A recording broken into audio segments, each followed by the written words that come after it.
শ্রমজীবী মেহনতি মানুষের প্রিয় ঠিকানা, শোষিত বঞ্চিত অধিকারহারা মানুষের অধিকার আদায়ের আন্দোলন, বাংলাদেশ শ্রমিক কল্যাণ ফেডারেশন গাজীপুর মহানগর এবং জেলা কর্তৃক আয়োজিত আজকে এই শ্রমিক দায়িত্বশীল সমাবেশের সম্মানিত সভাপতি, বাংলাদেশ শ্রমিক কল্যাণ ফেডারেশনের কেন্দ্রীয় কার্যকরী পরিষদের অন্যতম সদস্য, গাজীপুর মহানগরের সংগ্রামী সভাপতি, প্রখ্যাত শ্রমিক নেতা ভাই মোহাম্মদ হোসেন আলী।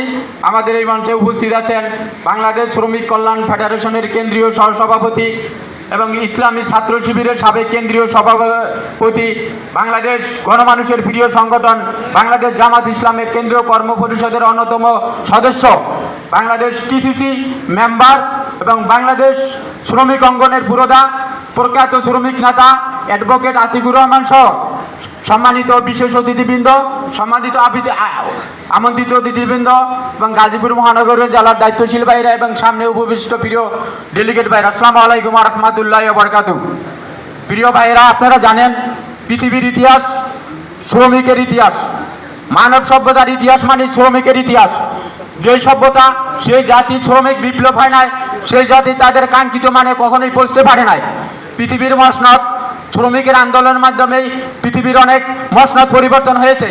আপনারা জানেন সমাজতান্ত্রিক আন্দোলনের মাধ্যমে লেনিনের যে বিপ্লব হয়েছিল তার নেতৃত্ব ছিল ট্রেড ইউনিয়ন আন্দোলন, এবং রাশিয়ায় যে চীনে যে বিপ্লব হয়েছিল মাও সেতু কর্তৃক সেই বিপ্লবও ছিল ট্রেড ইউনিয়ন আন্দোলন, এবং শ্রমিকের আন্দোলনকে কাজে লাগাই তারা পৃথিবীর শাসন ব্যবস্থাকে পরিবর্তন করেছেন। আমাদের এই প্রিয় মাতৃভূমি বাংলাদেশেও স্বাধীনতার পর থেকে যত আন্দোলন হয়েছে সব আন্দোলনে এদেশের শ্রমজীবী মেহনতি মানুষরাই জীবন দিয়েছে, কিন্তু ক্ষমতায় যাইয়া মানুষ তারা শ্রমিকের রক্তের উপরে যায় ক্ষমতায় মসনদ হবে শ্রমিকদেরকে ভুলে গেছেন। ইসলামী শ্রমনীতির বাস্তবায়ন না হইলে ইসলামী শ্রমনীতির বাস্তবায়ন না হইলে শ্রমজীবী মেহনতি মানুষ কখনোই তাদের অধিকার ফিরে পাবে না।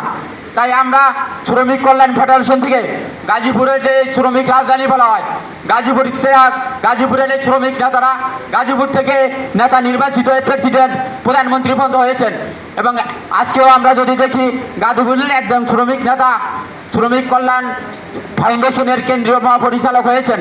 তাই আমরা যারা এই গাজীপুর মহানগর এবং শ্রমিক কল্যাণের প্রায় 2,500 জনশক্তি আছি, এই জনশক্তিরা আমরা কেন্দ্রীয় নেতৃবৃন্দের কাছে উদাত্ত আহ্বান জানাবো, আমরা বাস্তবমুখী এবং ফ্যাক্টরিমুখী কিছু পরিকল্পনা দেন, যাতে আমরা এই শ্রমিক অঙ্গনকে ইসলামী ছাত্র শিবিরের মতো একটা বিপ্লব আমরা করতে পারি। আমাদেরকে ময়দানমুখী পরিকল্পনা দেন, এবং আমরা আপনারা সকলেই ইসলামী শ্রমনীতির সুফল এবং শ্রমিক কল্যাণের দাওয়াত বাংলাদেশের টেকনাফ থেকে তেঁতুলিয়া, রূপসা থেকে পাথুরিয়া পৌঁছে দিবেন, এই আহ্বান জানিয়ে আমি আমার কথা শেষ করছি। আসসালামু আলাইকুম ওয়া রাহমাতুল্লাহি ওয়া বারাকাতুহু।